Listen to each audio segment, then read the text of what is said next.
ꯃꯇꯝꯒꯤ ꯑꯍꯣꯡꯕꯗꯤ ꯀꯅꯥꯅꯁꯨ ꯊꯤꯡꯕ ꯉꯝꯗꯦ ꯂꯩꯆꯤꯜꯒꯨꯝꯅ ꯄꯥꯏꯈꯤꯕꯅꯤ ꯇꯨꯔꯦꯜꯒꯨꯝꯅ ꯆꯦꯟꯈꯤꯕꯅꯤ ꯑꯉꯥꯟꯕ ꯈꯣꯏ ꯀ꯭ꯂꯥꯁ 10 ꯂꯣꯏꯗꯨꯅ 11 ꯀꯥꯒꯗꯧꯔꯦ ꯑꯉꯥꯟꯕꯒꯤ ꯏꯃꯨꯡꯁꯨ ꯁꯦꯜꯒꯤ ꯑꯋꯥꯕ ꯂꯥꯛꯄꯗꯒꯤ ꯍꯥꯟꯅꯒ ꯃꯥꯟꯅꯔꯛꯇ꯭ꯔꯦ ꯑꯆꯧꯒ ꯃꯃꯥ ꯂꯇꯥꯒ ꯋꯥꯔꯤ ꯁꯥꯟꯅꯔꯝꯃꯤ ꯑꯆꯧꯅ ꯐꯔꯦ ꯑꯉꯥꯟꯕꯒꯤ ꯃꯣꯏ ꯃꯥꯝꯍꯟꯅ ꯂꯣꯏꯅ ꯇꯧꯔꯒꯦ ꯍꯥꯏꯕꯗꯣ ꯇꯧꯔꯁꯅꯨ ꯑꯩ ꯍꯟꯗꯛꯇꯤ ꯀꯔꯤꯅꯣ ꯍꯥꯏꯗꯤ उपाय लेतब हाइदु ओइरे से लाक्पा खंगलेप लेखिबा सिदा सप्लाई की दुबुदि मथंग थादगिदि यारनी हाय इचा अंगानगी से नंगरोय फरेसे मागी मामहन्ना लोइना तौजरसनी नचानुपीना मागी असंगम मतमदा अयुब ओइरसु नुंगदिन ओइरसु अंगांग ट्यूशन लौरगे हायबनी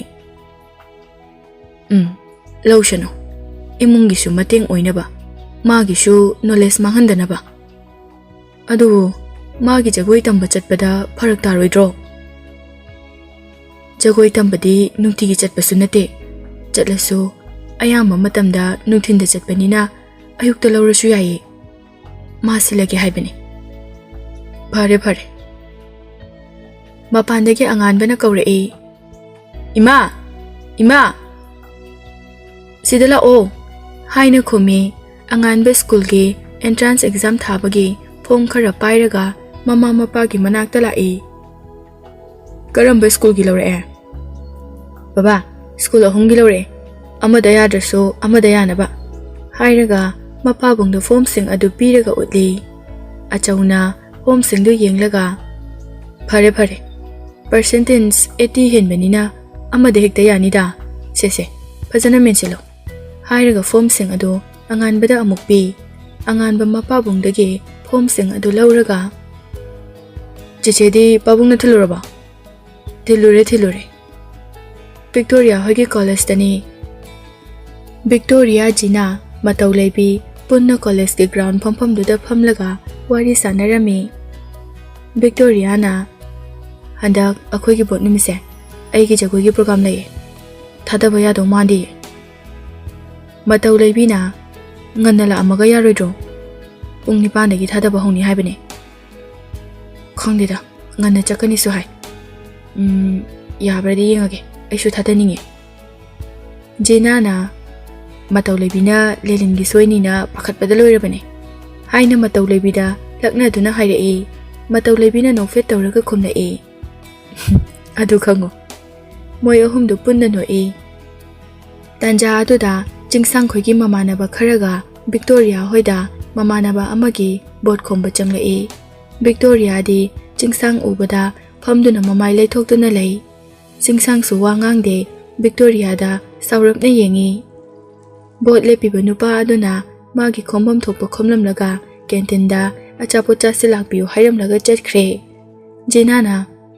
लाके हाइना खुमखी चिंगसांग दे विक्टोरिया दा मिटना खाना यंगलमलगा चटखी जेनाना मम्मी का सुखाने यंगमी मोइना बोट कारगा करी अफबा तरुक्तुना सिबा मतौ लेबिना अदुने फाइनांस का लेप्शिंदना पैसा अरे खै चाथोक्तना सलाक सादोइने यारे सिला क्लास अमा यावरगा चलसे हाइदुना हौगलगा मोय अहुम अदु चटखी ड्रामा तमफमदनी अंगानबा होय ड्रामा कन्ना तमली संगोय शनाना मागी मरुप सिंगा पुकना सानबगी मतंग कन्ना तमी थौबना सिन अदु कन्ना ताकली प्ले असिदा संगोय शनागी मरुप सारिबा सिंगसे अंगानबगी मरोल ओइबा ngakतना अयामबनी नौरिबा हौगलकलिबा आर्टिस्ट ngakतनी ngasiदी सिदा लोइशलसि हाइदुना लोइशिनक्रे डायरेक्टरना थांगतागी सिन मयाम अमा अदुगा अखोगी ओइबा मसानागी सिन मयाम सिनने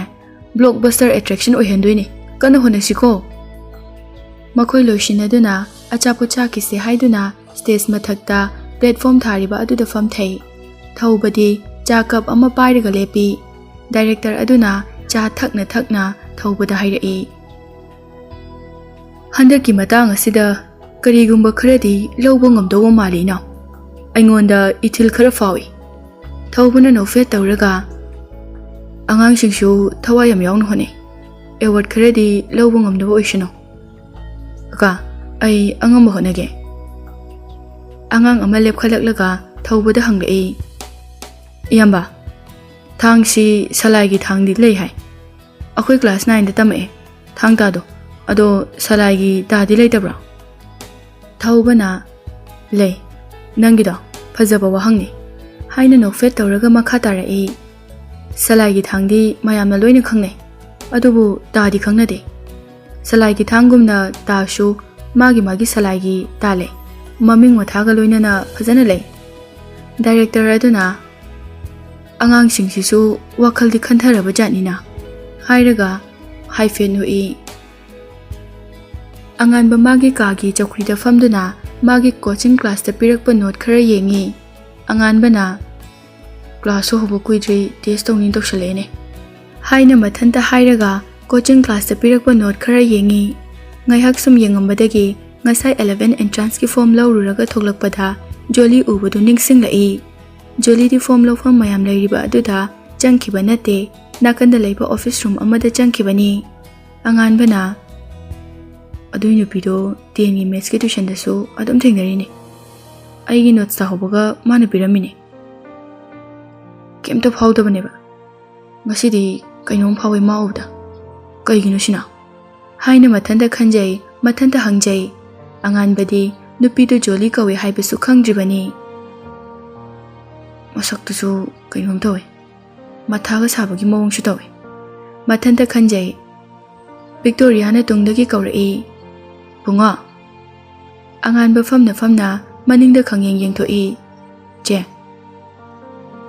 Victoria angan bagi nakta changsalaglaga hairei. Tumjridubo nasado warani ni nangba. Hayeng test tongni na parambane. Ngahageng aga tumagi je. Pare.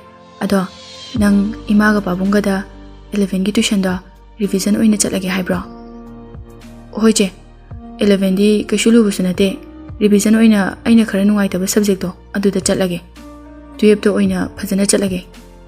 Victoria na mawpana imungi sel gi awaba khangkraba jala haina nungai jade. Hoi pare. Ado hotnabadi hanba yade ko. Paro. Nangi kangkhal ka se ai thabiram lage. Je hoi college ki nupado kem tawtraba. Kem tawraktre. Ado kem khaluranu se nangna hanjan phukibadagi kiramani. Haiduna mawpana tumninglaga hek tumba yana ba haiduna mawpagi phamung adu thabiduna sembiramlaga ai thoge ko. Haiduna mawpabu haifet yenglamlaga thoki. Angan ba ngaihak paraga lairik tu khomjilaga chakridagi hogolaklaga phone pairaga phamung da kage tawbaga call ama lai. Vicky gi call ni angan bana thinga kansida kaidawra janusina. Hairaga call do paikhatli. Tumjribo mister. Tumagi taramine. Hayeng koirusi hage tawira. Natine wa ma hage tawbane. Hayu kaino.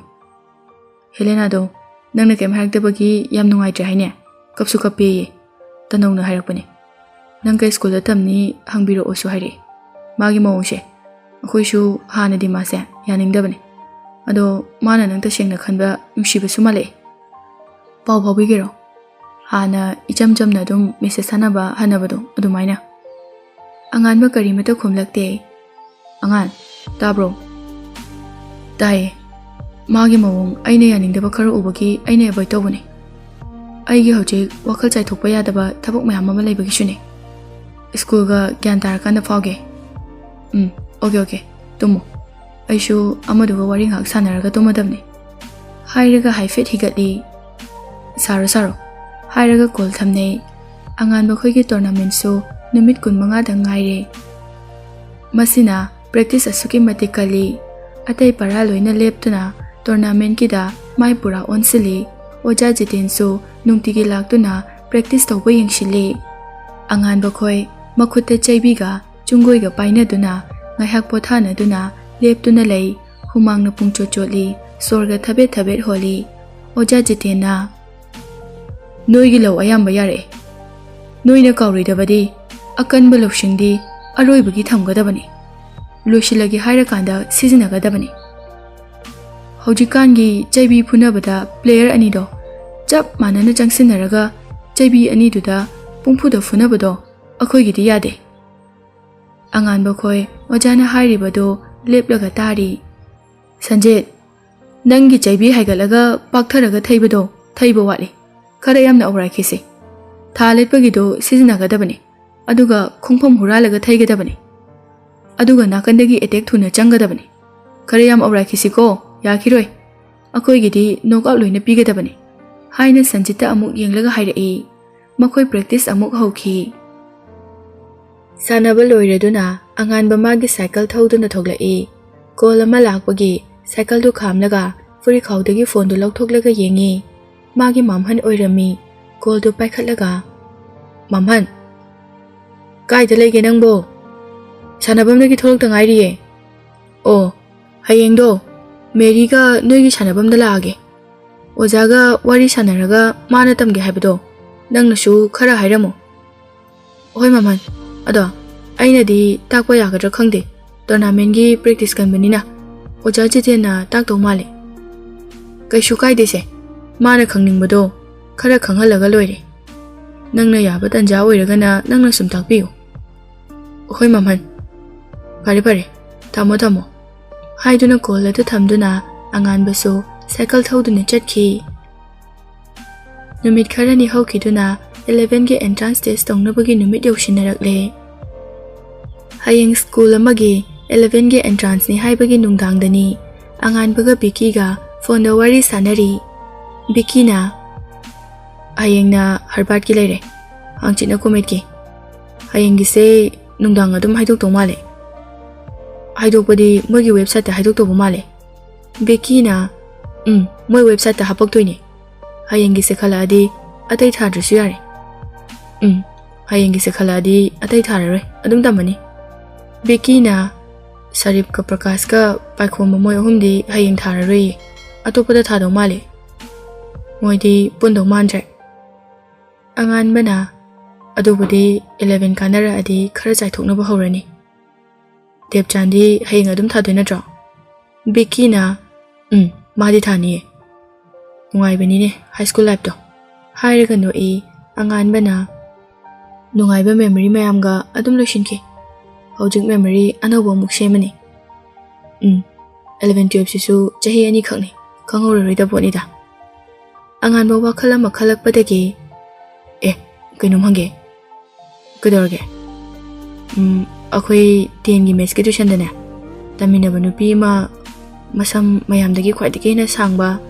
ꯃꯌꯥꯏꯒ ꯈꯥꯏꯕꯗꯣ ꯅꯤꯡꯁꯤꯡꯕ꯭ꯔꯥ ꯀꯔꯝꯕꯅꯣ ꯍꯥꯏꯁꯦ ꯑꯁ ꯗꯦꯕꯆꯥꯟꯅ ꯃꯌꯥꯝꯒ ꯃꯥꯟꯅꯗꯦꯒ ꯍꯥꯏꯕꯗꯣ ꯃꯌꯥꯝ ꯂꯥꯡꯉꯁꯨ ꯌꯥꯎꯗꯦ ꯅꯣꯛꯂꯤ ꯅꯣꯛꯂꯤ ꯇꯧꯔꯒ ꯂꯩꯒ ꯍꯥꯏꯕꯗꯣ ꯍꯥꯏꯅ ꯇꯥꯛꯏ ꯕꯤꯀꯤꯅ ꯑꯣ ꯉꯧꯔꯣꯛ ꯉꯧꯕꯤ ꯇꯦꯅꯤꯁꯁꯨ ꯁꯝ ꯇꯣꯡꯍꯟꯕꯤꯗꯣ ꯑꯧ ꯈꯪꯉꯦ ꯃꯃꯤꯡꯒꯗꯤ ꯈꯪꯗꯦꯍꯦ ꯑꯗꯨ ꯀꯩꯗꯧꯔꯒꯦ ꯑꯗꯣ ꯃꯃꯤꯡ ꯈꯪꯅꯤꯡꯉꯦ ꯍꯥꯏꯔꯒ ꯃꯊꯟꯇ ꯅꯣꯛꯐꯦꯠ ꯇꯧꯏ ꯀꯔꯤꯕ ꯀꯩꯒꯤꯅꯣ ꯑꯗꯨꯗ ꯋꯥꯈꯜ ꯑꯃ ꯈꯜꯂꯛꯏꯔꯣ ꯑꯗꯨ ꯀꯨꯏꯅ ꯇ꯭ꯌꯨꯁꯟ ꯇꯝꯃꯤꯟꯅꯔꯛꯏꯗꯣ ꯅꯣꯡꯃꯗ ꯀꯩꯝ ꯇꯧꯗ꯭ꯔꯒ ꯁꯥꯃꯤꯟꯐꯧ ꯅꯣꯡꯇ ꯎꯗ꯭ꯔꯒ ꯀꯩꯒꯤꯅꯣꯕ ꯍꯧꯖꯤꯛ ꯃꯃꯤꯡꯒ ꯈꯪꯅꯤꯡꯉꯛꯏꯗꯣ ꯕꯤꯀꯤ ꯉꯛꯄꯣꯏ ꯀꯩꯕꯣꯏ ꯖꯔ ꯖꯔ ꯉꯥꯡꯉꯛꯏ ꯑꯉꯥꯟꯕꯅ ꯅꯍꯥꯟ ꯑꯩꯈꯣꯏꯅ ꯑꯍꯥꯟꯕ ꯁ꯭ꯀꯨꯜ ꯑꯃꯗ ꯄꯥꯏꯈꯣꯝꯕꯅ ꯃꯌꯨꯝ ꯆꯠꯈ꯭ꯔꯤꯉꯩꯗ ꯑꯩꯈꯣꯏ ꯐꯣꯝ ꯂꯧꯔꯒ ꯊꯣꯛꯂꯛꯄꯗꯣ ꯑꯗꯨꯗ ꯃꯥꯁꯨ ꯃꯄꯥꯒꯔ ꯈꯪꯗꯦ ꯂꯥꯛꯍꯧꯋꯦ ꯈꯔ ꯍꯣꯡꯉꯝꯃꯦ ꯑꯗꯨꯗꯩ ꯋꯥꯈꯜ ꯑꯃ ꯈꯜꯂꯛꯏꯔꯕ ꯑꯗꯨꯏ ꯅꯨꯄꯤꯗꯣ ꯂꯤꯂꯤ ꯍꯣꯏꯒ ꯕꯦꯟꯁ ꯑꯗꯨꯝ ꯐꯝꯃꯤꯟꯅꯕꯅꯦ ꯇ꯭ꯌꯨꯁꯟꯗ ꯄ꯭ꯔꯀꯥꯁꯇ ꯍꯥꯏꯔꯒ ꯃꯃꯤꯡꯕꯨꯗꯤ ꯈꯪꯕ ꯌꯥꯅꯤ ꯑꯗꯨꯒ ꯀꯩꯗꯧꯗꯣꯏꯅꯣꯕ ꯈꯪꯗ꯭ꯔꯤꯗ ꯃꯃꯤꯡꯗꯨꯃꯇ ꯈꯪꯍꯜꯂꯛꯑꯣ ꯍꯣꯏ ꯄ꯭ꯔꯀꯥꯁꯇ ꯍꯥꯏꯒꯦ ꯐꯣꯝ ꯂꯧꯕꯒ ꯊꯦꯡꯅꯔꯗꯤ ꯗꯥꯎ ꯌꯥꯔꯗꯤ ꯁ꯭ꯀꯨꯜ ꯄꯨꯟꯕ ꯌꯥꯏꯅꯦ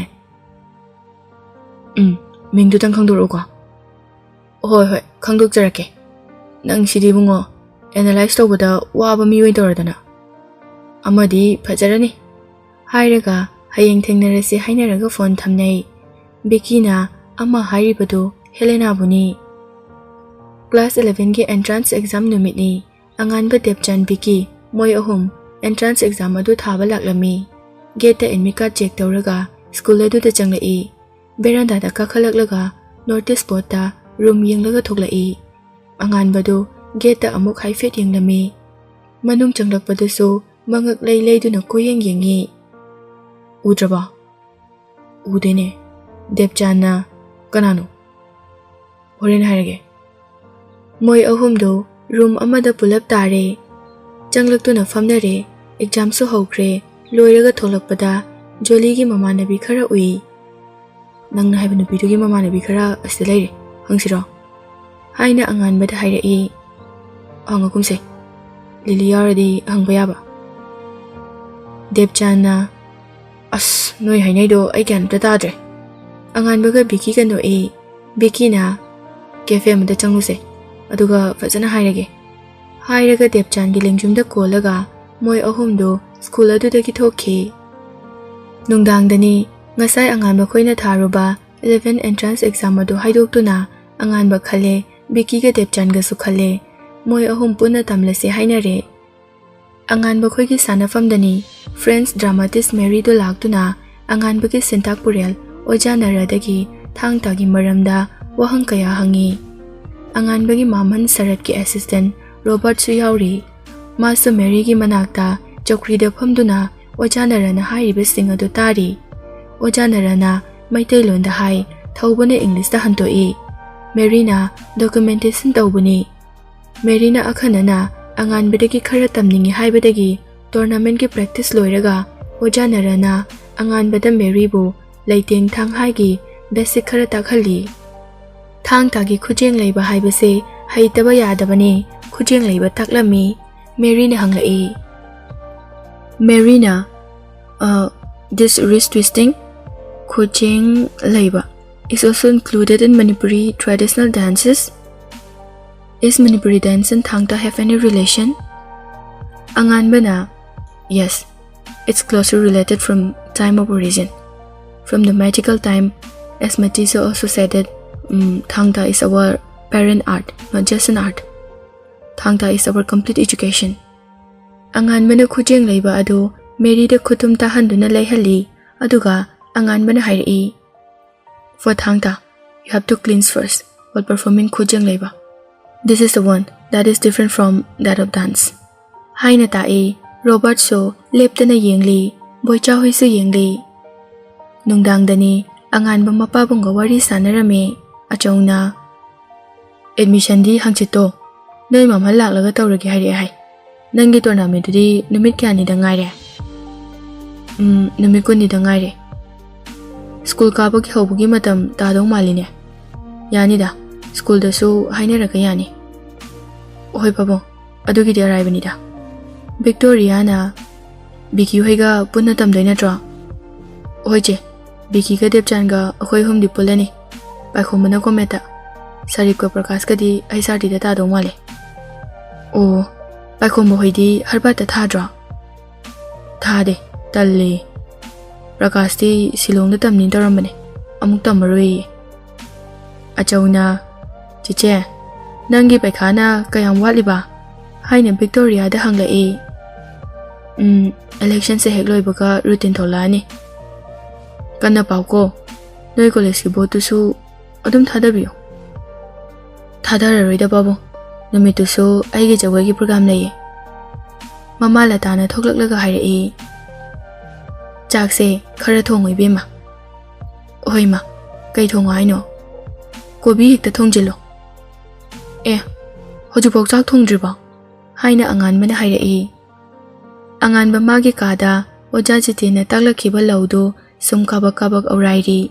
Phone call lai. Anganba famungdagi magi phone do lauduna call do paikhathi. Anganbana, hello? Biki na admission kam kanda tawdurage. Hangchi tawrani ye. Oh, aidi hayeng tawrage. Debchan so hangchi tawni haibani.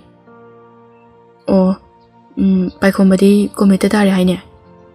Oh, Sarip ka Prakash ka di ay sardi da tarni. Prakash di magi da punna honarni. Nang na habanu pido, Jolly ko habani. Haina makha tare e. Oh, yumnakti. Wahengbam. Okay. Makha di wakal khan kike. Hairaga no fetawi. Khalo kok thadaro. Nupidu shu mayamga masak mo ngam tongan bani. Makha do khalo. Debchanda wari ligraba. Haigrabani. Helena di kamay daw ba? Masu ko meta tamani haibani. ꯇꯅꯧꯒ ꯃꯣꯏ ꯄꯨꯂꯞ ꯋꯥꯈꯜ ꯍꯣꯡꯗ꯭ꯔꯤ ꯍꯥꯏꯕꯅꯤꯀꯣ ꯑꯉꯥꯟꯕ ꯁꯣꯔ ꯍꯥꯏꯐꯦꯠ ꯍꯣꯟꯊꯣꯛꯂꯒ ꯑꯩ ꯄꯥꯎ ꯐꯥꯎꯒꯦ ꯐꯥꯎꯕꯤꯌꯨ ꯅꯪꯅ ꯍꯥꯏꯗꯨꯁꯨ ꯆꯨꯝꯃꯦ ꯑꯩꯁꯨ ꯁꯞꯄꯣꯔꯠ ꯇꯧꯏ ꯑꯗꯨꯕꯨ ꯃꯥꯒꯤ ꯃꯑꯣꯡꯗꯨꯗꯤ ꯑꯩ ꯌꯥꯝ ꯅꯨꯡꯉꯥꯏꯇꯦ ꯐꯖꯅ ꯊꯦꯝꯖꯤꯟꯕꯤꯈꯣ ꯁꯥꯎꯗꯅꯕ ꯍꯣꯏ ꯍꯥꯏꯔꯒ ꯀꯣꯜ ꯊꯝꯅꯩ ꯑꯉꯥꯟꯕꯅ FBꯗ ꯖꯣꯂꯤ ꯋꯥꯍꯦꯡꯕꯝ ꯍꯥꯏꯅ ꯇꯥꯏꯞ ꯇꯧꯗꯨꯅ ꯊꯤꯔꯤ ꯐꯪꯗꯕꯗꯒꯤ ꯋꯥꯍꯦꯡꯕꯝ ꯖꯣꯂꯤ ꯍꯥꯏꯅ ꯑꯃꯨꯛ ꯊꯤ ꯑꯗꯨꯁꯨ ꯐꯪꯗꯦ ꯏꯟꯁꯇꯥꯒ꯭ꯔꯥꯝꯗ ꯑꯃꯨꯛ ꯊꯤ ꯑꯃꯨꯛꯇꯪ ꯊꯤꯕꯗ ꯐꯪꯉꯤ ꯖꯣꯂꯤ ꯋꯥꯍꯦꯡ ꯍꯥꯏꯅ ꯐꯪꯉꯤ ꯐꯣꯂꯣ ꯇꯧꯁꯤꯜꯂꯤ ꯑꯉꯥꯟꯕ ꯍꯥꯏꯐꯦꯠ ꯍꯔꯥꯎꯕꯒꯤ ꯃꯑꯣꯡꯗ ꯅꯣꯛꯏ